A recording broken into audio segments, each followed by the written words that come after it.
Hey there, sports history fan. This is Arnie Chapman, aka the Football History Dude, and before we get into this episode brought to you by the Sports History Network, I wanted to tell you about another book giveaway that we have on the website. Our friend of the network, Timothy J. Brown, is giving away 5 copies of his latest book. This book is titled Hut Hut Hike, A History of Football Terminology. This book explores the history of football terminology by examining when and why more than 400 familiar words and expressions entered the game. By linking the game's evolution to changes in its language, readers learn the origins of first string, basic fundamentals, X's and O's, long snapper, and hundreds more of terms used in every football conversation or broadcast. Organized in easy-to-read, bite-sized chunks and filled with period images and illustrations, Hut Hut Hike tells football's history one word at a time.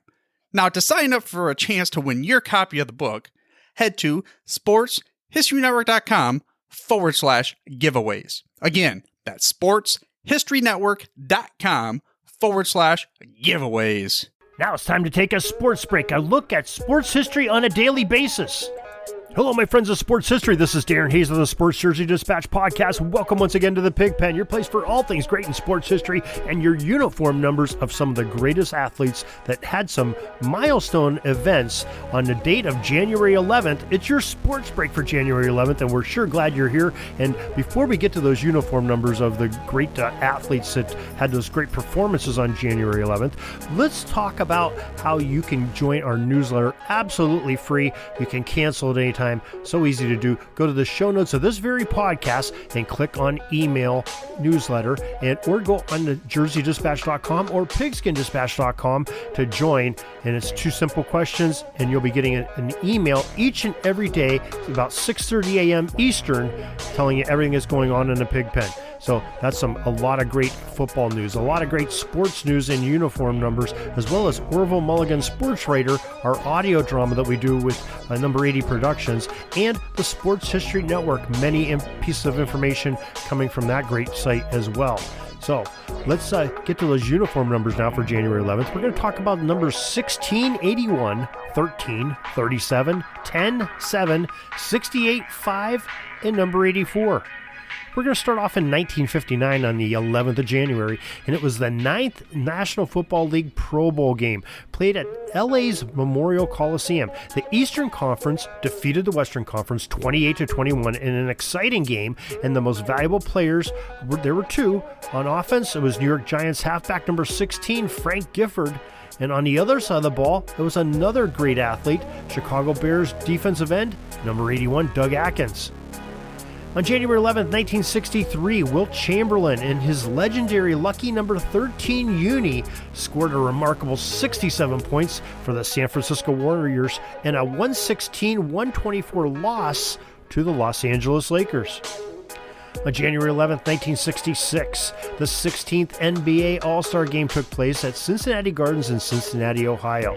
It was the East defeating the West 137-94 in a blowout. Most valuable player of that was a hometown boy, Cincinnati Royals point guard number 10, Adrian Smith. January 11, 1970, Len Dawson, the Kansas City Chiefs quarterback, sported his number 16 jersey as he not only led the Chiefs to victory in Super Bowl IV over the Minnesota Vikings 27-3, but he also won the game's Most Valuable Player award. January 11, 1983, Marcel Dion, also wearing number 16 on his jersey, posted his 24th career hat-trick as the Los Angeles Kings skated past the Washington Capitals 9-7 to break a streak of 8 straight road game losses for the Kings. On January 11, 1983, the Edmonton Oilers' number 16, Pat Hughes, set an NHL record for the fastest 2 shorthanded goals by one player at just 25 seconds apart in a 7-5 victory over the St. Louis Blues. He's the first player to break a Wayne Gretzky record.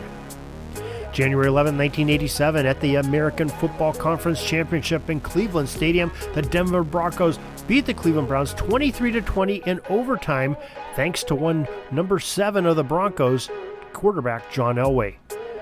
January 11, 1990, the New York Islanders number 16, Pat LaFontaine, set a team record of scoring in 11 straight games for the Islanders. In 2003, on January 11th, the Washington Capitals right wing number 68 Jaromir Jagr scores his 10th hat trick of his career and adds 4 assists for 7 points in the game and his 1,200th NHL point in a 12-2 win against the Florida Panthers. Jagr's had 20-plus goals in each of his 13 NHL seasons. January 11th, 2004, speaking of the Capitals, veteran goaltender Olaf Kolzig, wearing his number 37 sweater, records his 32nd National Hockey League career shutout in a 1-0 win against the visiting Edmonton Oilers. Also that same day, 2004, the 11th of January, it was the 4th and 26 call, trailing the Green Bay Packers by 3 in the NFC Divisional Playoff game. Philadelphia Eagles faced a 4th and 26 on their final drive. Number 5, Donovan McNabb found an open receiver, number 84, Freddie Mitchell, for a 29-yard gain to extend the drive. Remember, it was 4th and 26, so they go 3 yards past the line to gain, and the Eagles go down and tie the game and go on to win in overtime. January 6, 2016 is our last stop on the timeline, and it's the FIFA Ballon d'Or. Barcelona forward number 10, Lionel Messi. We've talked about him quite a bit. Well, he won his record 5th award with 41.3% of the votes. American midfielder number 10, Carly Lloyd, is the Women's World Player of the Year. And that's your sports history for January 11th. Some great uniform numbers, some great athletes, and we told you with some remarkable milestone moments in sports history for this January 11th. And your sports break is presented to you by JerseyDispatch.com. We hope you will join us on our website. Join us each and every day here for the podcast. You can also visit our other website, PigskinDispatch.com, WerwellMulligan.com, and our friends at the SportsHistoryNetwork.com. So till tomorrow, everybody, have a great sports history day. This penalty kill is almost over. I got to get back out on the ice. But thanks again for joining us for another great edition of Sports Jersey Dispatch Podcast. We'll see you tomorrow.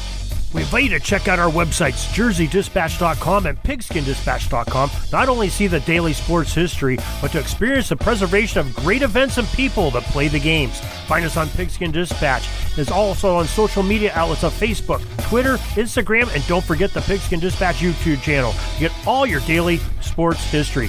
Pigskin Dispatch is happy to be associated with the Sports History Network, the sports headquarters of yesteryear, found at SportsHistoryNetwork.com.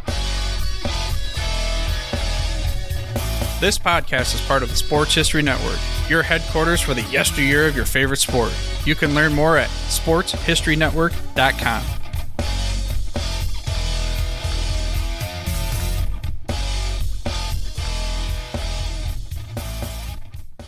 Hey there, sports history fan. This is Arnie Chapman, aka the Football History Dude, and I hope that you enjoyed this recent episode presented by the Sports History Network and were able to learn some good old-fashioned sports history knowledge nuggets.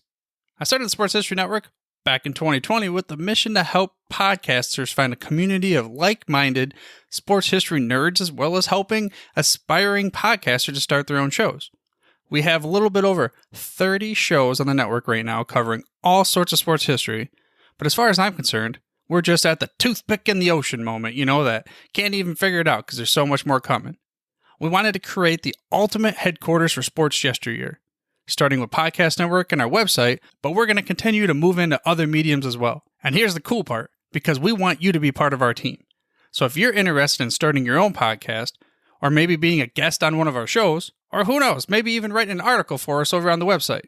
Seriously, all you got to do is reach out to us on the contact page over at sportshistorynetwork.com. You can be as technologically savvy as a Neanderthal tapping on a stone trying to figure out this whole hieroglyphics thing back in the day.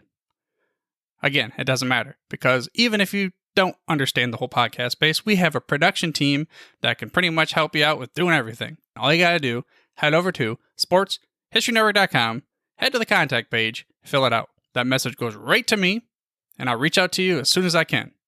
But for now, dude, I'm through if you're through.